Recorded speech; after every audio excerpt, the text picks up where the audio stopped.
Namo tassa bhagavato arahato sama sambuddhassa.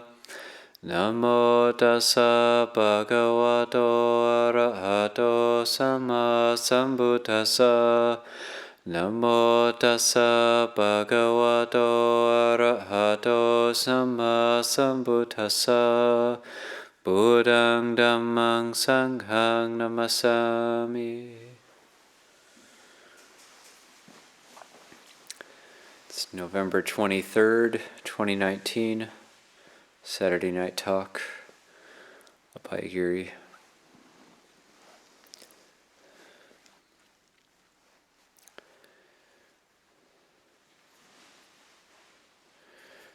In traditional Buddhist countries, in Thailand, in some of the monasteries in Bangkok, more traditional monasteries, when the monk gives a talk, he'll hold a fan in front of his face, so it's not personal, and it's kind of good. This mic actually almost provides that purpose. It's got this like black thing.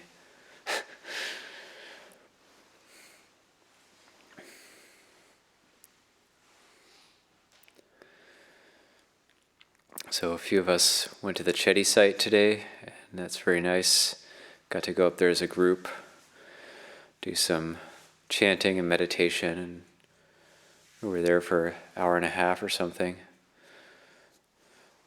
It's a really interesting spot. It's perfect weather for it. Autumn coming into winter, and it's an interesting spot. I was thinking today, it's got these incredible views, and you're surrounded on all sides by just a natural setting, the mountainous landscape, the terrain. And so it's got this sense of spaciousness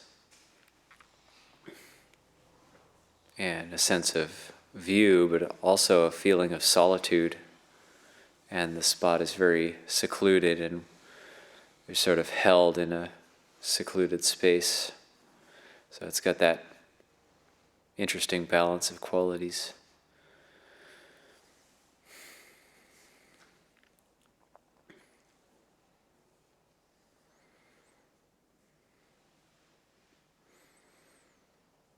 So chanting, meditation outside, it's always good to meditate outside and make use of the natural setting, the gentle breeze blowing, the sound of the leaves, and the birds. Using sound to gain a sense of ease and well-being.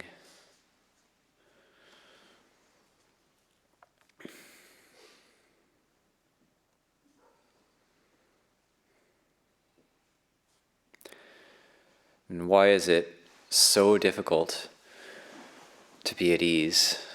Why is it so difficult just to be at peace, just to have well-being and just abide in that, just be that way? It's like we have it for a little while and then it changes, it's gone. Why is that?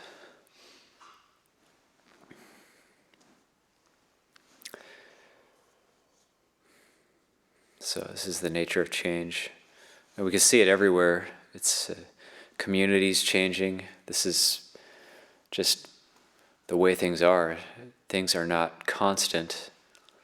Ajahn Sek has gone to Pacific Hermitage for the winter, and Tangunawiro's come back.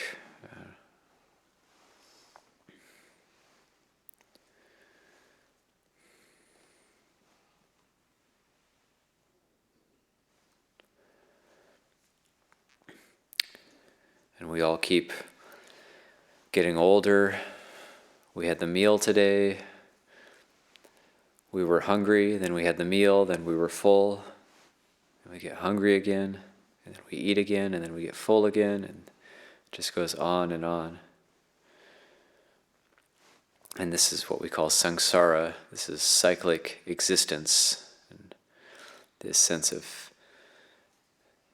ease, followed by tension, followed by ease, followed by tension, well-being, followed by dissatisfaction, followed by well-being, followed by dissatisfaction. So seeing the inconstant nature of everything, both internal and external, this is super important. This is the central truth of the Buddha's teaching. Because it's not about just necessarily gaining a state of ease, or it's not about just gaining a state of happiness, but it's about seeing the inconstancy of all these things and abiding in that view. And then within that, there's a much deeper sense of ease and well-being than we can get from that, than just what we normally experience. So, inconstancy, impermanence, anicca is translated in many different ways.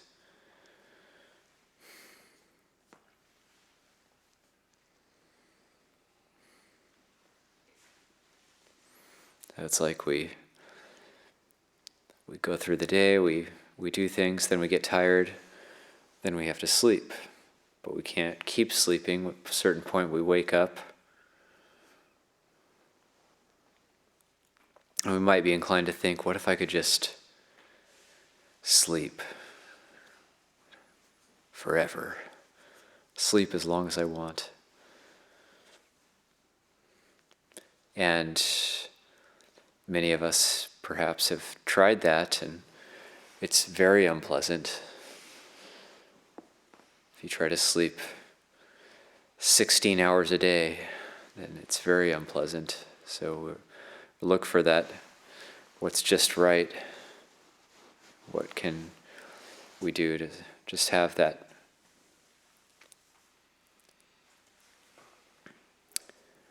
that's the wish, to just blot things out, just to have it be over, just to blot out the world.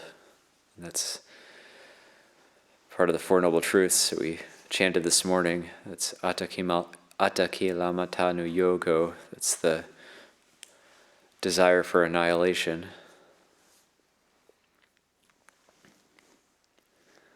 And there's Kama Sukhalika nu yogo. That's the quest for sensuality, delighting now here, now there. Tatra Tatra Abhinandini. Like Nanda. Nanda is to delight. Tatra Tatra, here and there. Abhinandini. It's like translated as delighting, always ever delighting, now here, now there. So always seeking fresh experience, fresh delight, sort of squeezing every little bit of delight we can get out of experience. One thing Luang Por Viradamo was talking about when he gave a talk at, I got to spend some time in Temple Forest Monastery, Jetavana in New Hampshire. It's been established for 5 years now. That's another cohabit experiment happening there. That's Ajahn Jayanto and Ajahn Anando. And got to spend time with Luang Por Viradamo there. And then also got to go with Luang Por Viradamo to his monastery outside of Ottawa, Ontario, Canada, at Tisarana, and then came here with him. So spent about 2 weeks with Luang Por Viradamo, traveling with him and coming back here. But he gave a talk at the Temple Forest Monastery, Katina, and he talked about being consumers of experience. So we're always feeding on experience. And I picked up on that as a contemplation. It was quite a fun contemplation. Like, in what way am I consuming and feeding off of experience as a consumer?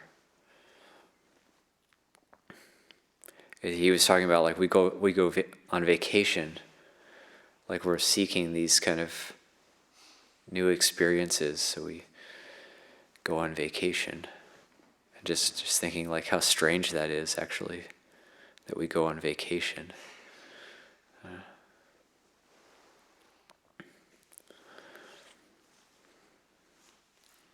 And then how that always leaves us, being a consumer of experience always kind of leaves us empty and wanting more.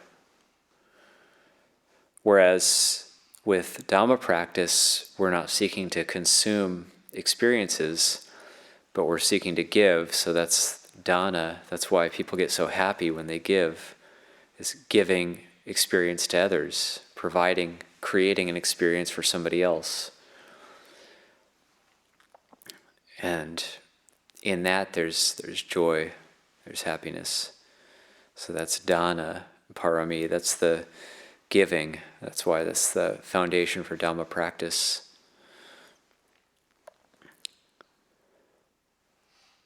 So for the katina, taking that as an example, and people coming together in joy and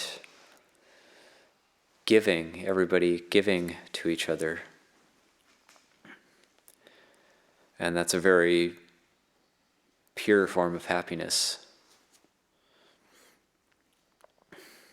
And we do get an experience from that, but it's not something that we're necessarily seeking, because we've got the mental factor of wanting to give up, wanting to give away. And then there's a delight that comes about from that. So that's very interesting, just to think about, just to contemplate.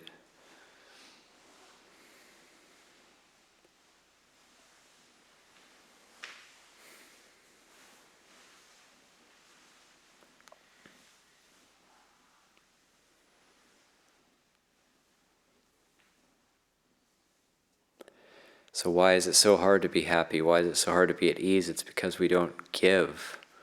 We don't give enough. Remember Ajahn Dhammo, he's the previous abbot of Wat Pah Nanachat in Thailand, and when I went to spend time with him there, and went there for 1 year, and something he said stuck with me. He said, if a lot of people complain about not having samadhi, about not being able to get meditative absorptions, and he said, if you don't have samadhi, you have to give more. You have to make more merit first. You have to brighten the mind, get the mind into a state of joy. And then you can talk about samadhi.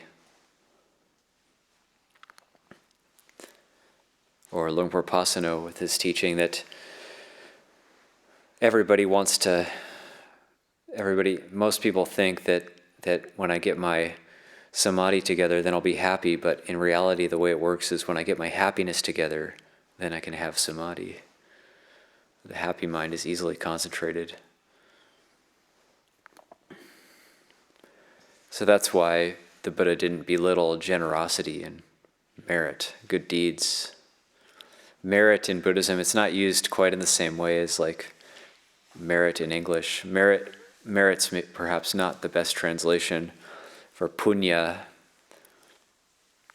Punya is a synonym for happiness. That's the Buddha saying. Punya.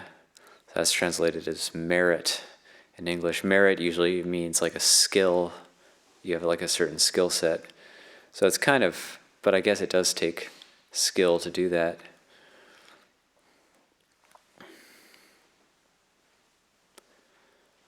Or like you think of like Boy Scouts, like you get a merit badge.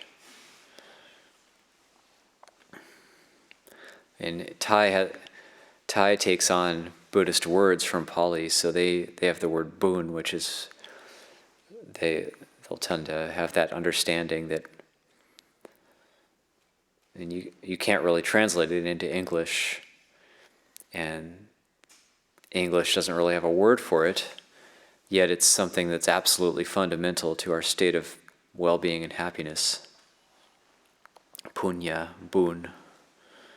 So maybe we could make up a new word. If anybody thinks of a new word, then They could make up an English word, or we could just say boon, or we could just say punya.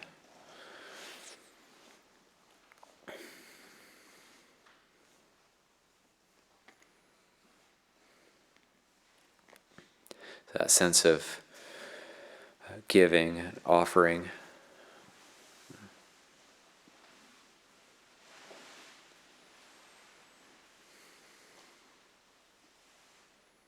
It's so much, it's a joyful experience to give, and you could make a case that's even more joyful than receiving something.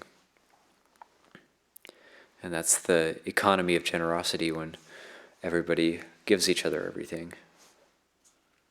We're never lacking.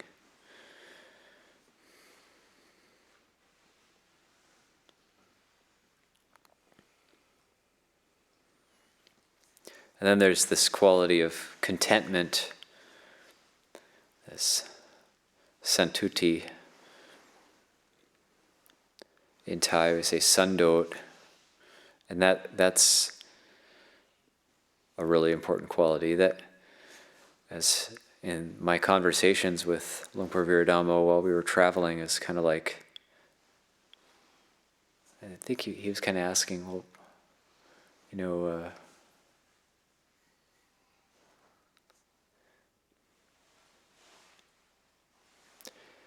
how can people have a lot of material things and material comforts, and have everything externally be great and still not be content, not be happy? It's because they don't have this quality of contentment, just content with whatever we have. As monks, we don't have much. We don't have money. We don't have. We don't order the food that comes in. It just comes in. We just eat what is offered. And yet the food that's offered here is better than what I would order at wherever. That's because we cultivate this quality of contentment, and just everything is good enough. And then when you have contentment, it almost attracts the good, so it gets even better. It's good enough, and it gets even better, and it's still good enough. We're not going to push it away. We just have the clothing, just very simple, just robes. We have enough stuff to stay warm. We don't, as monks, we don't go to our closet in the morning and choose which robe we're going to wear. And we just have the food. We don't, actually there's a tremendous freedom in that, not having to choose. I mean, we have some choice at the buffet table, and we might get upset if they don't put the cake out again or something. But for the most part, we have this incredible contentment, and we're like billionaires. We're probably happier than most billionaires, if you think about it.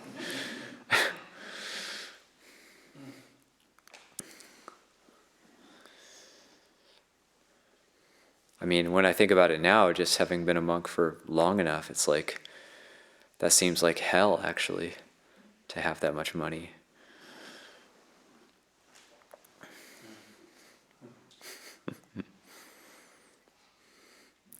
Although it'd be kind of cool if you had that much money and you could just give it all to the monastery. And could build a chetty.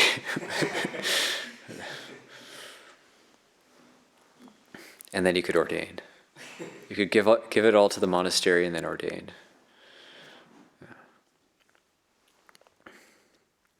And the monastery is so well looked after. We have these really nice buildings, and and so much money has been offered for all these buildings and for the monastery, and yet as the monks, we don't use money, we don't carry money, yet we live in this palace kind of realm here. It's pretty amazing, and it all just comes from contentment. It was good enough before, it's good enough now. It'll be good enough in the future, whatever it becomes. So cultivating these qualities of generosity and contentment, and we have facilities, and then we can bhavana, we can practice. Rather than seeking an experience, rather than seeking to consume another experience, in the bhavana, in the mental cultivation, we open to experience. That's a shift. We're not seeking, but we're opening. We're not going out, but we're staying in. We're just open to the experience, whatever's going to arise based on our kamma. That's very important. Then whatever arises, whether it's happiness or unhappiness, satisfaction or dissatisfaction, ease and well-being or anger, rage, whatever else can percolate up when we're practicing, then we're open to that experience, and it's just that way. Inconstancy. It's all inconstancy. It's all changing. So that's what the Buddha's pointing at. But we need generosity, we need contentment, we need precepts, we need some sort of ground to stand on to start to see these things clearly. We can't just be we can, even if we're a confused mess, we can just be a confused mess, and we can still see that. We can still start to cultivate these things. We have to start somewhere. But even being a confused mess is inconstant. It's not always going to be that way.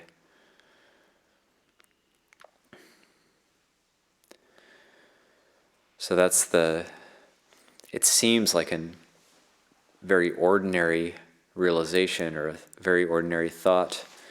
Anyakondanya, the end of the Dhammacakkappavattana Sutta, saying, he understands, he sees all that arises ceases. And that's his stream entry, that's the vision of the Dhamma. That's what wasn't seen before.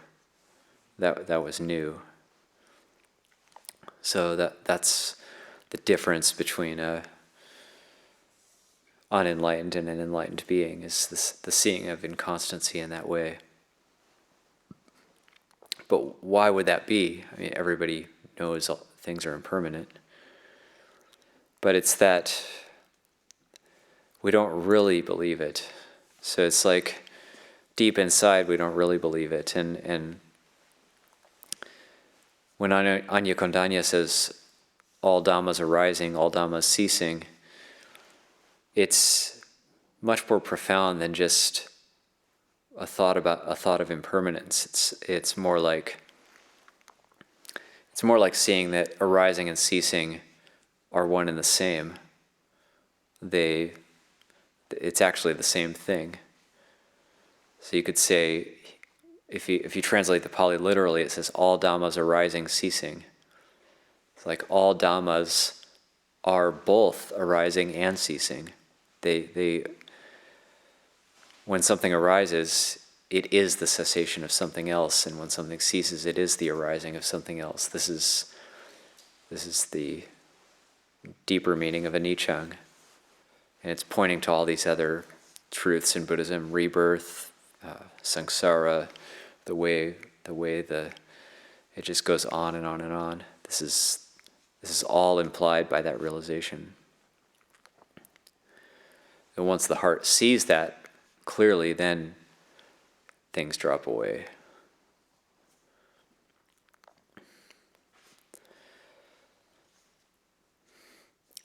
So it's really difficult to get things to drop away, to really let go, to really, if we think about, like, in the past, things people may have done to us, injustices or criticism or or whatever, difficult family dynamics. There may be things we feel like we can't forgive in the past. We try to forgive and it just keeps coming up. We're still attached to it. We haven't truly forgiven what happened to us in the past. And only really seeing that inconstancy can we really forgive. And we can just say, just forget it, it's done. It's the past. And to truly be able to move on. And that's difficult to do because it has a certain momentum. Mechi Gao, this great Mechi in the Thai tradition, a disciple of Ajahn Mahabua, and also a disciple of Ajahn Mun, she has this really interesting teaching, and she teaches in a very simple way. She grew up in the northeast Thailand, very rural, very simple village, and had a very basic, simple life, and so her teachings reflect that. And one thing she said that stuck with me when I read her biography was about how we attach to the past, things that happened to us in the past, specifically injustices and hurts and all the things that are hard to forgive and perhaps shouldn't be forgiven because they were so bad. And she said that when we have these injustices done to us in the past and we wake up in the morning and everybody has this, it's almost like a ritual where we get up and perhaps we aren't thinking very much right when we wake up, but then we sort of get up and we fan the smoldering embers of our past and sort of bring them back to life. And we do that as a puja, as a ritual every morning. And then, oh, that's right, that happened. That's who I am, and that's what I'm fighting against and resisting. So every morning we do this, and perhaps it was okay right when we woke up, we were empty, and then it's like, okay, let's get that suffering going. Let's ramp it up a bit. And, right.